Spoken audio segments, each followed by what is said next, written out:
الحمد لله نحمده ونستعينه ونستغفره ونؤمن به ونتوكل عليه ونعوذ بالله من شرور أنفسنا ومن سيئات أعمالنا من يهده الله فلا مضل له ومن يضلله فلا هادي له ونشهد أن سيدنا وسندنا وحبيبنا ومولانا محمدا عبده ورسوله أما بعد فأعوذ بالله من الشيطان الرجيم بسم الله الرحمن الرحيم إن السمع والبصر والفؤاد كل أولئك كان عنه مسؤولا وقال النبي صلى الله عليه وسلم كل أمتي معافى إلا المجاهرين أو كما قال عليه الصلاة والسلام واجب الاحترام بزرگوں اور دوستو، اللہ تبارک و تعالیٰ نے انسانوں کو بے شمار نعمتوں سے نوازا ہے۔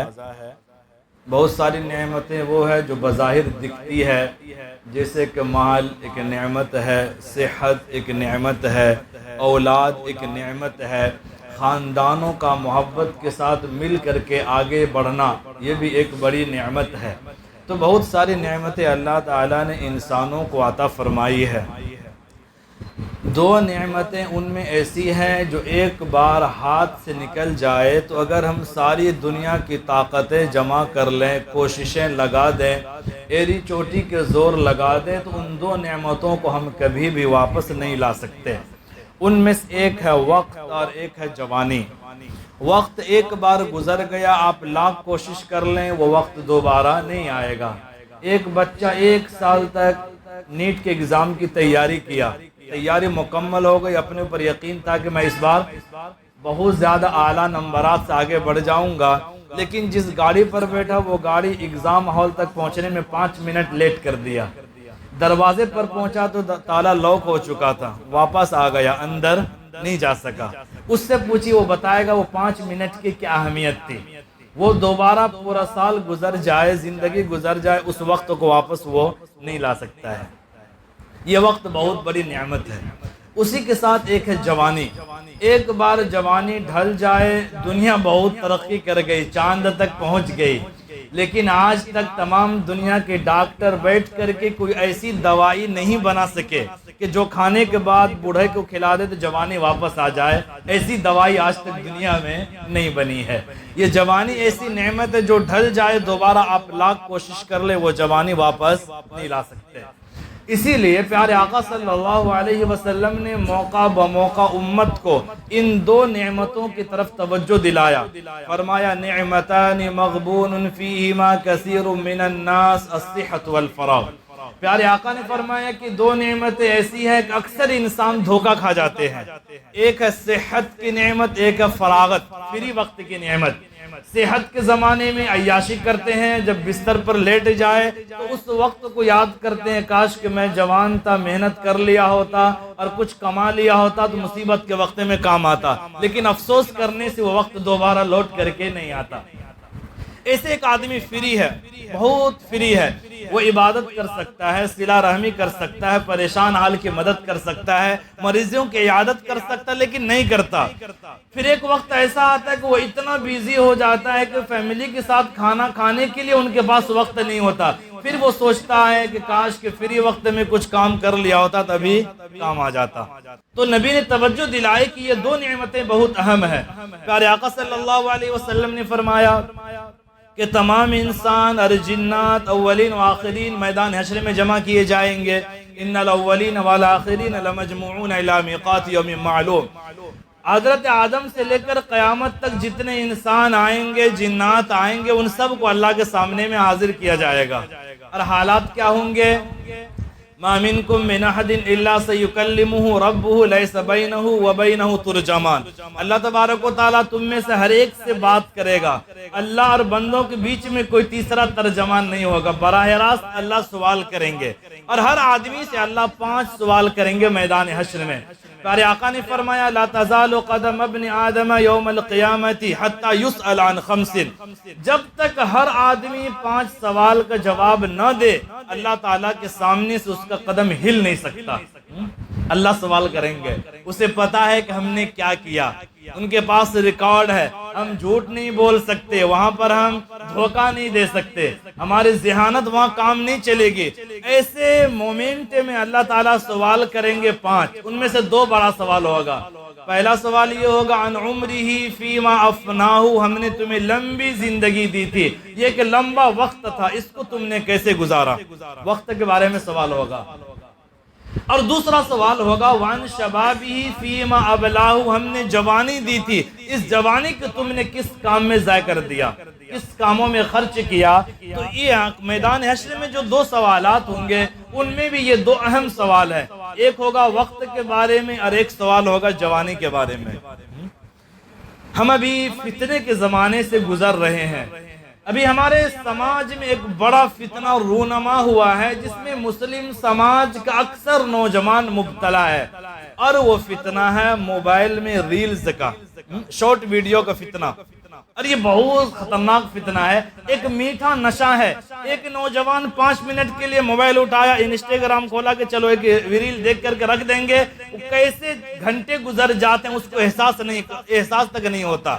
یہ ریلز کا فتنہ بہت خطرناک ہے جس میں مسلم نوجوان بہت ہی بے حسی کے ساتھ مبتلا ہو رہے ہیں، اور اس کا 2 پہلو ہے، اس فتنے کی بنیاد 2 پہلو پر ہے۔ ایک پہلو ہے ویڈیو بنانا، اپلوڈ کرنا، اسے شیئر کرنا، اور ایک پہلو ہے اس کو دیکھنا۔ ان دونوں پر ہم مختصر انداز میں بات کریں گے، اور میں نوجوانوں سے درد دل کے ساتھ کہتا ہوں ذرا بات توجہ سے سنیں اور سمجھ کر کے سنیں تاکہ احساس ہو کہ آپ کس فتنے کا شکار ہو چکے ہیں۔ ہمارے سماج کا ایک بڑا نوجوان کا طبقہ ہے جو سوشل میڈیا پر ویڈیو بنا کر کے اپلوڈ کرتا ہے، اسے شیئر کرتا ہے، انٹرنیٹ کی دنیا میں وائرل کرتا ہے۔ یہ وہ نوجوان ہیں جو سمجھدار ہے، پڑھے لکھے ہیں، لیکن چند ویوز کے لیے، چند سیکنڈ کے واہوائی کے لیے اپنے اخلاق کو برباد کر دیتے ہیں۔ اور یہ جو نوجوان ویڈیو وائرل کرتے ہیں، ان کو ویڈیو میں کیا ہوتا ہے؟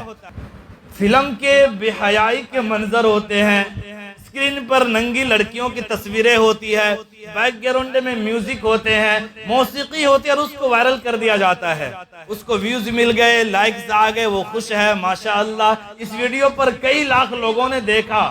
ایک ہوتا ہے گناہ کرنا، انسان گناہ کا پتلا ہے، اس سے گناہ ہو جائے گا، اور یہ کوئی بڑی بات نہیں ہے، گناہ ہو جائے توبہ کر لے۔ لیکن ایک ہوتا ہے کہ آپ اس گناہ کو پھیلائیں، اس کو وائرل کریں، پبلک ملا کر کے ڈال دیں، یہ بہت سنگین جرم ہے اللہ کی نظر میں۔ سورہ نور کی آیت ہے ان الذين يحبون ان تشيع الفاحشة في الذين آمنوا لهم عذاب الیم فی الدنیا والآخرہ۔ جو لوگ یہ چاہتے ہیں کہ ایمان والوں میں بے حیائی پھیلے، برائی پھیلے، ایسے لوگوں کے لیے دنیا اور آخرت میں دردناک عذاب ہے۔ ایک تو یہ، دوسرا اس سے بھی خطرناک جو بخاری کی روایت ہے کل امتی معافن الا المجاہرین، پیارے آقا نے فرمایا کہ میری ساری امت معاف کی جائیں گی سوائے ان لوگوں کے جو مجاہر ہے۔ مجاہر کسے کہتے ہیں کہ آپ نے رات کے تنہائی میں کوئی گناہ کر لیا، کسی کو خبر نہیں، آپ کو معلوم ہے، اللہ کو معلوم ہے، لیکن آپ صبح سویرے آ کر کے دوستوں کو بتاتے ہیں کہ رات میں نے یہ گناہ کیا، یہ گناہ کیا۔ اللہ نے آپ کو گناہ پر پردہ ڈالا تھا، آپ نے اسے ظاہر کر دیا، اس کو مجاہر کہتے ہیں۔ ایسے مجاہر کے معافی نہیں ہے۔ آپ سے گناہ ہو گیا، آپ نے فلم دیکھا، توبہ کر لیجئے، لیکن ایک آپ اس فلم کو ڈاؤن لوڈ کر کے اپنے اکاؤنٹ سے اسے وائرل کر رہے ہیں، انٹرنیٹ پر ڈال رہے ہیں، اس کے ذریعے کتنے لوگ اس گناہ کو دیکھیں گے؟ آپ مجاہر میں شمار ہیں، اور نبی نے فرمایا مجاہر کی معافی نہیں ہے، کیونکہ آپ خدا کی نعمت یعنی ستاری کے پردے کو چاک کر رہے ہیں۔ یہ خدا کے خلاف کھلی ہوئی بغاوت ہے، اور یہ بہت سخت جرم ہے جن میں اکثر نوجوان ملوث ہے۔ فلم دیکھ لے، کوئی نئی فلم آئی، کوئی اس کے مناظر اچھے لگے، اس کو کاٹ کر کے اپنے اکاؤنٹ سے وائرل کر دیتے ہیں، اپنے دوستوں کو ڈالیں گے، اسٹیٹس لگائیں گے۔ یہ بہت سخت جرم ہے، خدا کی نظر میں ایک بغاوت ہے، اس سے بچنا چاہیے۔ اس کا ایک نقصان تو یہ ہے۔ ایک دوسرا نقصان، ایک آپ نے سنا ہوگا، ایک ہوتا ہے صدقہ جاریہ، یعنی آپ نے ایسی نیکی کر دی کہ جو دیر تک باقی رہنے والی، آپ دنیا سے چلے گئے اس نیکی کی وجہ سے ثواب آپ کو ملتا رہے گا۔ مثلا آپ کے علاقے میں مسجد میں کچھ کام چل رہا تو آپ نے کچھ روپیہ لگا دیا، کچھ اینٹیں لگا دی، کچھ سیمنٹ لگا دیے، کچھ پنکھے لگا دیے۔ جب تک وہ اللہ کا گھر رہے گا اس میں نماز پڑھی جائے گی، اللہ کی باتیں کی جاتی رہیں گی۔ آپ دنیا سے چلے گئے، آپ کے نام اعمال بند ہو گیا، آپ عمل نہیں کر سکتے، لیکن یہ ایک ایسی نیکی ہے جس کا ثواب آپ کو ملتا رہے گا، اس کو کہتے ہیں صدقہ جاریہ۔ اسی طرح ایک ہوتا ہے سیئہ جاریہ، یعنی ایسا گناہ آپ نے کیا کہ آپ مر کر کے دنیا سے چلے گئے لیکن وہ گناہ جاری ہے، آپ کے قبر میں اس کے گناہ کا وبال پہنچتا رہے گا۔ آپ نے اپنے اکاؤنٹ سے ایک ایسے ریل وائرل کر دیا جس میں بے حیائی کا منظر ہے، کوئی میوزک ہے، کوئی گانا ہے، لڑکی کی تصویر ہے، آپ کے اکاؤنٹ سے یہ ویڈیو وائرل ہو گئی، 1000 لوگوں نے دیکھا، لاکھ لوگوں نے دیکھا۔ ایک ہوتا ہے کہ آپ اکیلا دیکھتے گناہ ملتا، لیکن وہ لاکھ لوگوں نے دیکھا، آپ کے ذریعے سے لاکھوں لوگوں کا گناہ آپ کے نام اعمال میں لکھا جائے گا۔ آپ مر گئے، دنیا سے چلے گئے، قبر میں پہنچ گئے، لیکن جب تک انٹرنیٹ کی دنیا میں آپ کے اکاؤنٹ سے یہ ویڈیو وائرل موجود ہے، اس ویڈیو کو ڈیلیٹ نہیں کیا جائے گا، ہزاروں، لاکھوں، اربوں، کھربوں لوگ دیکھیں گے، اس سب کا گناہ قبر میں آپ کے نام اعمال میں لکھا جائے گا۔ آپ بھی پریشان ہوں گے، مجھ سے کیا غلطی ہو گئی۔ یہ ہوتا ہے سیئہ جاریہ۔ پیارے آقا نے فرمایا، بخاری کی روایت ہے، من سن فی الاسلام سیئۃ فعلیہ وزرها ووزر من عمل بها من بعدہ، جس نے کوئی برا طریقہ جاری کیا اس کا گناہ ہوگا، لیکن اس کے بعد جتنے لوگ اس برے عمل کو کریں گے ان سب کا گناہ بھی ان کے سر میں ڈال دیا جائے گا۔ اب سوچیں کتنا بڑا نقصان آخرت کا۔ ایک ہوتا ہے کہ آپ اکیلے فلم دیکھ لیں، آپ نے اکیلے میوزک سن لی، ایک گناہ ہوا، توبہ کر لیے، لیکن ایک آپ نے اپنے اکاؤنٹ سے اس کو وائرل کر دیا، شیئر کر دیا، دوستوں تک شیئر کر دیا، اسٹیٹس پہ لگا دیا، جتنے لوگوں نے آپ کے ذریعے سے یہ گناہ کیا ان سب کا گناہ آپ کے سر آئے گا۔ ہم کتنے سارے نوجوانوں کو دیکھتے ہیں دین سے جڑے ہوئے، لیکن اس کے تعلق سے سمجھ نہیں ہے، دین کی سمجھداری نہیں ہے، ان سے یہ غلطی ہو جاتی ہے۔ اچھے خاصے پڑھے لکھے نوجوان اسٹیٹس میں اپنی تصویر ڈالیں گے، بیک گراؤنڈ میں میوزک لگا دیں گے، کوئی دینی مناظر ڈالیں گے یا اچھا منظر پارک کا آگے گارڈن کا وہ لگا دیں گے، بیک گراؤنڈ میں میوزک لگا دیں گے، جتنے لوگ وہ دیکھیں گے اس سب کا گناہ آپ کے سر آئے گا۔ قرآن پاک میں اللہ تبارک و تعالیٰ نے ایک واقعہ بیان کیا ہے، حضرت آدم علیہ السلام کے 2 بیٹے حابیل اور قابیل کا، حسد میں آ کر کے قابیل نے اپنے بیٹے حابیل کو قتل کر دیا۔ اس کے بعد پیارے آقا نے فرمایا، بخاری کی روایت ہے، لا تقتل نفس ظلما، قیامت تک جب بھی کوئی ناحق قتل کیا جائے گا اس قتل میں آدم کے بیٹے قابیل کا بھی حصہ ہوگا، کیونکہ قتل کا برا طریقہ دنیا میں اسی نے رائج کیا ہے۔ تو آپ کے ذریعے سے اگر کوئی برا عمل رائج ہو گیا تو جتنے لوگ وہ غلط کام کریں گے اس سب کا گناہ آپ کے سر آئے گا۔ آپ مر کر کے قبر میں چلے جائیں گے لیکن یہ گناہ آپ کا پیچھا نہیں چھوڑے گا۔ میں ایک ایگزامپل دیتا ہوں سمجھانے کے لیے۔ آپ تصور کیجئے کہ ہماری موت ہو گئی، ہم خدا کے سامنے عدالت میں حاضر ہیں اور اللہ تبارک و تعالیٰ کے سامنے حساب و کتاب چل رہا ہے۔ قرآن پاک کی آیت ہے، فَأَمَّا مَنْ ثَقُلَتْ مَوَازِينُهُ فَهُوَ فِي عِيشَةٍ رَاضِيَةٍ، جس کے نیکی کا پلڑا بھاری ہو گیا وہ کامیاب ہے۔ نیکی کا پلڑا بھاری ہونے کا مطلب ہے کہ آپ کے نام اعمال میں گناہ ہوں گے لیکن نیکی تھوڑی زیادہ ہوگی، گناہ 90 ہے نیکی 100 ہے، تو نیکی کا پلڑا جھک گیا، آپ کامیاب ہو گئے۔ لیکن نیکی کم ہے 90 اور گناہ زیادہ 100 ہے، تو برائی کا پلڑا جھک گیا، آپ ناکام ہو گئے۔ آپ کی باری آئی، آپ کی نیکی کی گنتی کی جا رہی ہے اور ایسا آپ کے کانوں تک آواز پہنچی کہ آپ کے نام اعمال میں نیکیاں 90 ہے، برائیاں 80 ہے۔ آپ کو لگا کہ ہاں میرے لیے کامیابی کا اعلان ہوگا کیونکہ نیکی 10 زیادہ ہے، لیکن اچانک اللہ کی طرف سے اعلان ہوا کہ اسے جہنم میں ڈال دو۔ اس نے اپنے اکاؤنٹ سے ایک ویڈیو گناہ والا وائرل کیا تو ابھی 100 لوگوں نے دیکھ لیا، ایک سیکنڈ میں 100 گناہ زیادہ ہو گئے، نیکی کم ہو گئی، اسے جہنم میں ڈال دو۔ تو سمجھیے اس وقت میں آپ کی کیا حالت ہوگی۔ حالانکہ آپ کو تو یاد بھی نہیں ہوگا کہ آپ نے کوئی ویڈیو وائرل کیا، لیکن کیا ہے کیونکہ آپ کا سوشل میڈیا پر اکاؤنٹ ہے، آپ انسٹاگرام دن رات چلاتے رہتے ہیں، فیس بک چلاتے رہتے ہیں، کوئی گانا آ گیا، کوئی میوزک موسیقی آ گیا، آپ نے وائرل کر دیا، آپ دنیا سے چلے گئے، لیکن اس کا نقصان یہ ہوگا کہ قیامت کے دن آپ کو اس کی وجہ سے جہنم میں جانا پڑے گا۔ جیتے جی تو آپ نے اتنا گناہ نہیں کیا تھا، آپ کی نیکیاں زیادہ تھی، لیکن مرنے کے بعد آپ کے گناہ زیادہ ہو گئے اور اس کی وجہ سے آخرت میں ناکامی کا سامنا کرنا پڑے گا۔ یہ ویڈیو ڈالنے کا نقصان بتا رہا ہوں۔ اس کا ایک بڑا نقصان یہ سوشل میڈیا کا اور ریلز کے فتنے کا یہ آیا ہے کہ نوجوانوں میں دکھلاوے کا مادہ بڑھ گیا۔ مہنگے ہوٹلوں میں جائیں گے، اس کا فوٹو، کھانا کھائیں گے، اس کا فوٹو، مہنگے کپڑے پہنے، اس کا فوٹو لا کر کے سوشل میڈیا پہ ڈال رہے ہیں۔ اسلام تو یہ کبھی نہیں سکھاتا ہے کہ نعمتوں کو نمائش بنا کر کے ہم لوگوں کے سامنے میں لائیں۔ اب آپ مہنگے مہنگے کپڑے، قیمتی گاڑیاں اور سفروں کے مناظر وائرل کریں گے، بہت سارے غریب لوگوں کے سامنے وہ منظر آئیں گے، ان کے دل پر کتنی چوٹ لگے گی۔ اسلام سخت منع کرتا ہے اس کا۔ اسی طرح نیکیوں کا دکھلاوا ہو رہا ہے۔ کسی غریب کی آپ نے مدد کر دی، ہاسپٹل گئے، کسی پیشنٹ کو آپ نے روپیے کے ذریعے مدد کر دی، دوائیں خرید کے دے دی، اور چاروں طرف سے کیمرہ لگا ہوا ہے، آپ کی تمام مدد کی ویڈیو بن رہی ہے اور آپ امت کے سامنے لا کر کے پیش کر رہے ہیں، یعنی ادھر نیکی کر رہے ہیں، ادھر نیکی مانگ لگا کر کے آپ جلا رہے ہیں۔ اس کو ریاکاری کہتے ہیں، اس پر کوئی ثواب نہیں ہے۔ ہمارے اکابر و اسلاف کس قدر نیکی پوشیدہ کرتے ہیں۔ اخلاص کا مطلب کیا ہے؟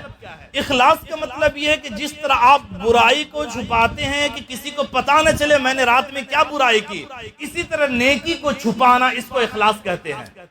یعنی آپ 5 سال حج کیے، 10 سال پہلے عمرہ کی، آپ وہ بیان کرتے ہیں، 1 ہفتہ پہلے آپ نے کتنی غیبتیں کی، چغلخوری کی، کتنے حرام کا کھانا کھایا، وہ بیان کیوں نہیں کرتے؟ اب برائی نہیں بیان کر رہے لیکن نیکی بیان کر رہے ہیں، اسی کو ریاکاری کہتے ہیں، جس پر کوئی ثواب نہیں ہے۔ ہمارے اکابر و اسلاف کے اندر کس قدر اخلاص ہوتا تھا۔ اموی دور کا زمانہ ہے، خلیفہ مسلمہ بن عبد الملک ایک قلعے کا محاصرہ کر رکھا، کافی دن گزر گئے، قلعہ فتح نہیں ہو رہا ہے۔ انہوں نے چند جانبازوں کو جمع کیا کہ حملے کی پلاننگ کی جائے تاکہ قلعہ فتح ہو، بہت دن ہو گیا ہے۔ چند جانبازوں کو روانہ کیا تو اس میں سے ایک نوجوان تھا جس کے چہرہ ڈھکا ہوا تھا، پوشیدہ تھا، اور وہ تیروں کی بارش میں گھوڑا پر تیز رفتاری کے ساتھ سیدھا قلعے کے اندر گیا، دروازہ کھولا اور اسلامی لشکر کو اندر لایا، قلعہ فتح ہو گیا۔ اب تمام کی نظریں اس نوجوان پر ٹکی ہے کہ کون مرد مجاہد ہے جو تیروں کی بارشوں میں اس قدر ہوا کی طرح گیا اور دروازہ کھول کر کے قلعے کو فتح کر دیا۔ سب نگاہیں اس نوجوان کو ڈھونڈ رہی ہے، لیکن وہ نوجوان پوشیدہ ہے، کسی کو پتہ نہیں کہ کون ہے وہ۔ خلیفہ وقت مسلمہ بن عبد الملک ان سے ملاقات کے لیے بے چین ہے، ایسے مردی مجاہد سے ملاقات کیا جائے، اس کو انعام دیا جائے۔ تمام لشکروں کو جمع کر کے اعلان کیا کہ وہ نقاب پوش نوجوان باہر آ جائے۔ مجمع پر سناٹا چھایا ہوا ہے، کوئی نوجوان آگے نہیں بڑھ رہا ہے۔ اب خلیفہ بھی پریشان ہے۔ بعد میں اس خلیفہ نے کہا کہ میں اس کو اس کے رب کی قسم دے کر کے کہتا ہوں کہ وہ سامنے آ جائے، تو مجمع میں سے ایک نقاب پوش نوجوان باہر نکلا، خلیفہ کے سامنے آ کر کے کھڑا ہو گیا اور کہا خلیفہ اگر آپ اللہ کی قسم نہیں دیتے تو میں آپ کے سامنے ظاہر نہیں ہوتا، اب میں آپ کو بھی رب کا واسطہ دے کر کے کہتا ہوں اللہ کے واسطے آپ مجھ سے میرا نام نہ پوچھیں، اگر آپ کو بعد میں میرا نام معلوم ہو جائے تب بھی آپ اس کا اعلان نہ کریں، میں نے جس رب کے لیے یہ کام کیا وہ رب آپ سے کہیں زیادہ دینے پر طاقت رکھتا ہے۔ کیا اخلاص تھا نا۔ اس کے بعد اس واقعے کا اثر خلیفہ پر ایسا ہوا، جب بھی دعا کرتا، ہاتھ اٹھاتا تو کہتا اللہم اجعلنی مع صاحب النقب، اے اللہ مجھے بھی اس نقب لگانے والے نوجوانوں کے ساتھ حشر کرنا۔ کیا اخلاص تھا۔ 4 صدی کے ایک بہت بڑے بزرگ گزرے ہیں، ابو عمرو بن نجید رحمت اللہ علیہ۔ ایک وقت ایسا آیا کہ سرحد کے لیے رقم ختم ہو گئی، امیر شہر نے اعلان کیا، مالداروں کو ترغیب دیا، رو کر کے درخواست کیا کہ روپیہ جمع کرو، سرحد کی حفاظت کے لیے روپیے کی سخت ضرورت ہے۔ ابو عمرو بن نجید رحمت اللہ علیہ 2 لاکھ دینار کی تھیلی لا کر کے امیر شہر کے سامنے میں رکھ دیا۔ اب امیر شہر خوشی سے پھولے نہ سمائے، صبح ہوتے ہی ایک مجمع جمع کیا اور ابو عمرو بن نجید کی خوب تعریف کر رہا ہے، کیا بہترین انسان ہے، ضرورت کے وقت میں 2 لاکھ درہم سے مدد کیا۔ اسی مجمع میں وہ نوجوان بھی تھا، آگے بڑھا، کہنے لگا امیر شہر میں نے وہ مال ماں کی اجازت لیے بغیر دے دیا تھا، ماں منع کر رہی ہے، لہذا وہ مال واپس لائیے۔ اب لوگ بھی سمجھ رہے کیسا عجیب نوجوان ہے۔ امیر شہر نہ چاہتے ہوئے 2 لاکھ کی درہم کی تھیلی واپس کر دی۔ رات کا سناٹا چھا گیا، سب پورے شہر کے لوگ سو رہے ہیں۔ ابو عمرو بن نجید رحمۃ اللہ علیہ وہ دینار کی تھیلی لے کر کے امیر شہر کے گھر پہنچے اور کہنے لگے یہ میں اللہ کے لیے آپ کو دے رہا ہوں، آپ کسی کو مت بتائیے گا۔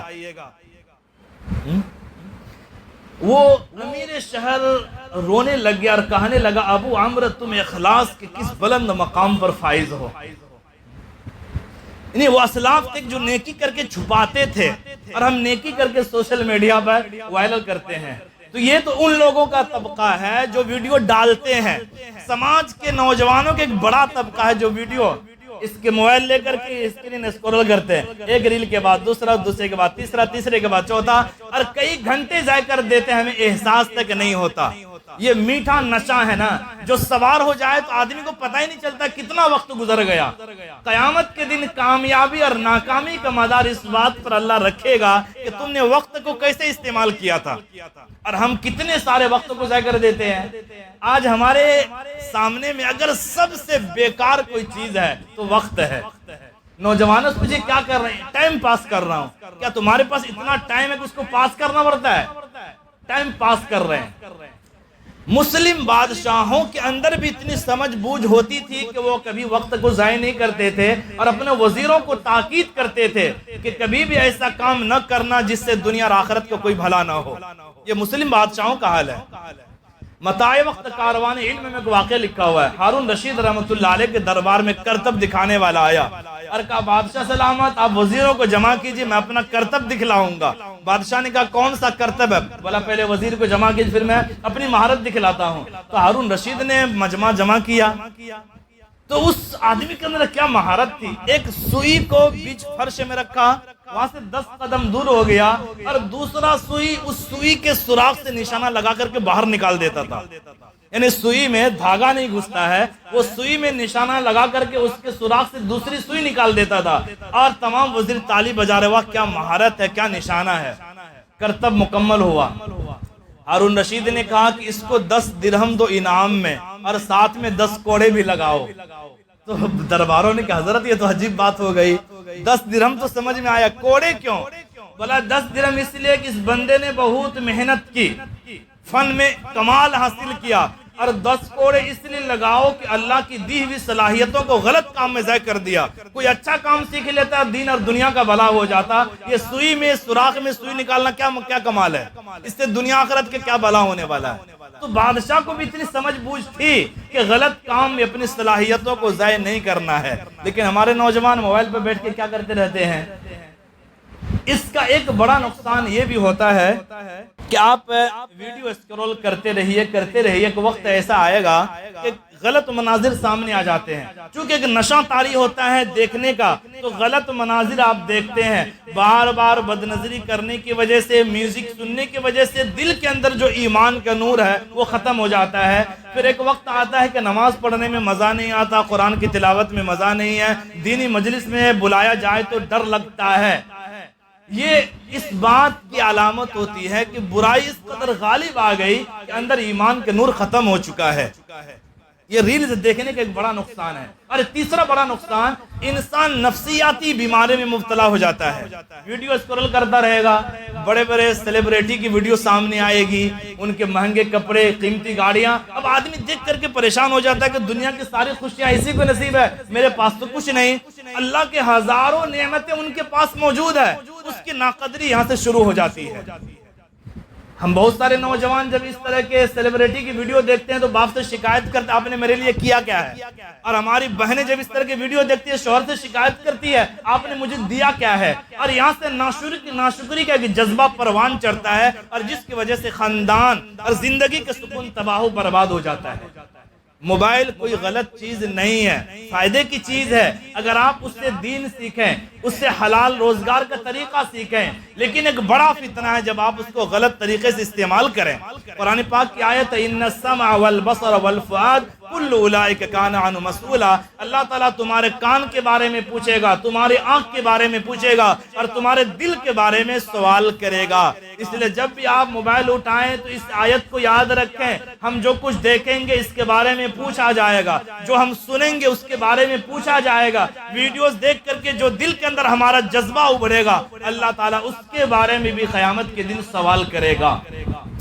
اس لیے اگر آپ موبائل استعمال کر رہے ہیں تو صدقہ جاریہ کے لیے استعمال کیجئے، یعنی کوئی اچھی چیز دیکھیے، دینی تعلیمات، اس کو آگے وائرل کر دیجئے، کوئی قرآن کی تلاوت اچھی لگے اس کو وائرل کر دیجئے، لیکن اس موبائل کو سیئہ جاریہ کا ذریعہ نہ بنائے، ورنہ مرنے کے بعد ایسا افسوس ہوگا کہ افسوس کرنے کا بھی کوئی فائدہ حاصل نہیں ہوگا۔